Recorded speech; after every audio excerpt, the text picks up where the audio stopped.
Swaraj party बनने के बाद हमारी ये पहली अपॉर्चुनिटी पहला मौका था जब हमने डॉक्टर अंबेडकर की जयंती, जो कि इस बार 135वीं जयंती थी, उसे मनाने का मौका मिला। मुझे आशा है कि आप सब समझेंगे कि बहुत शॉर्ट नोटिस पे हमें ये करना पड़ा, क्योंकि 11 अप्रैल तक हम लोग एक बहुत बड़ी रैली में उसके आयोजन में व्यस्त थे। लेकिन मुझे खुशी है कि हम ये शुरुआत कर सके। अगले साल आपको एक बहुत भव्य आयोजन को देखने को मिलेगा, ऐसा मेरा पूरा भरोसा है।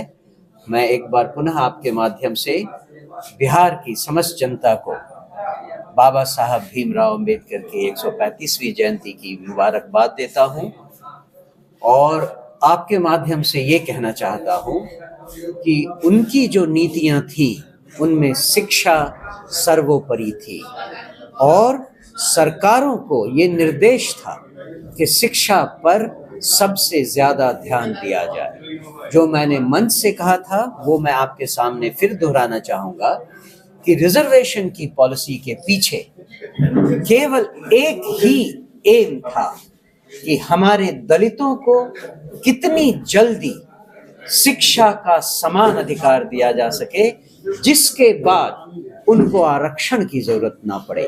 लेकिन सरकारों ने, चाहे वो सेंट्रल सरकार हो चाहे राज्यों की सरकार हो, उन्होंने इस बात का मर्म समझे बिना शिक्षा पर कोई ध्यान नहीं दिया और वो 10 साल का पीरियड इतना आगे बढ़ता चला गया कि बाकी दलों ने आरक्षण का मूल रहस्य, मूल मंत्र भुला दिया और अपने अपने वर्गों के लिए रिजर्वेशन की मांग करने लगे। ये सर्वथा अनुचित था और यही जनसुराज की परिकल्पना में आता है।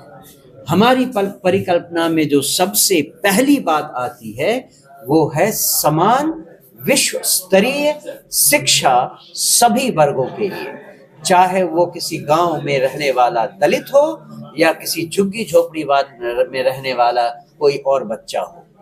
हर बच्चे को विश्व स्तरीय शिक्षा मुफ्त मिले, जिससे कि उसकी और उसके परिवार को आगे आने वाले समय में किसी और बैसाखी की जरूरत ना पड़े। मुझे पूरा भरोसा है किसी भी बच्चे को अगर 10 साल सही शिक्षा दे दी गई, उसके बाद उसे खुद भी आरक्षण लेने में शर्म आएगी। यही हमारा मुख्य उद्देश्य है, यही हमारा मुख्य काम है। आप लोग बड़ी रैली बुलाए थे, लेकिन जिस तरीके से दावा किया गया वो दावा पूरी तरह से विफल साबित हुआ, क्या कहेंगे इस पर? दावे तो तरह तरह के होते हैं। कुछ लोग कहेंगे कि ये विफल हुआ, बहुत लोग कहते हैं कि सफल हुआ। दावे तरह तरह के होंगे।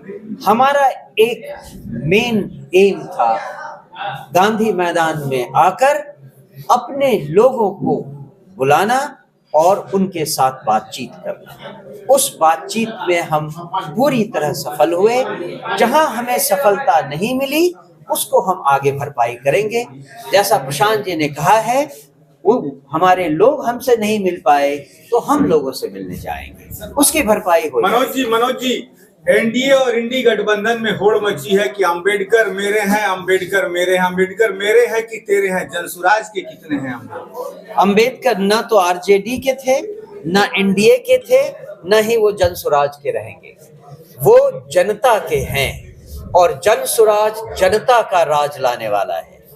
जब तक अंबेडकर की बातों को समझकर उसके अनुसार नीतियां नहीं बनाई जाएं, तब तक अंबेडकर किसी के नहीं। सर, आप अपनी पार्टी कहते थे कि मेरी पार्टी स्वच्छ और साफ है, मगर बिरसन पटेल पर दो आरोप लगा हुआ है। क्या वो अपनी पार्टी में शामिल कब तक करवा रहे हो? आरोप तो बहुत तरह के लोगों पर बहुत तरह के लगे रहते हैं।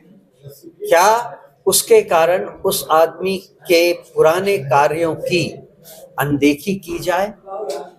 क्या हम किसी का कैरेक्टर असैसिनेशन इतनी आसानी से कर दें बिना न्यायालय से उचित फैसला आए हुए, ये आपके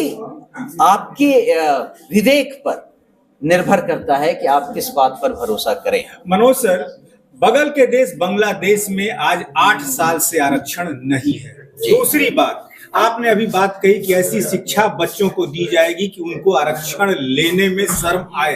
ये बहुत सही बात है। क्या जनसुराज अपने घोषणा पत्र में जारी करेगा कि हम यदि आएंगे तो पढ़ा लिखा कर बच्चों को इतने काबिल बना देंगे कि आरक्षण की कोई जरूरत नहीं पड़ेगी? उसकी जरूरत नहीं है। मेरे ख्याल से शिक्षा पर जोर देना अपने आप में एक ऐसी नीति होगी जिसके क्या बोलते हैं कॉरोलरीज बहुत तरह के हो सकते हैं, और ये एक कॉरोलरी होगी जिसको मेन मैनिफेस्टो में लिखने की जरूरत नहीं है। मैंने आरक्षण खत्म करेंगे आप?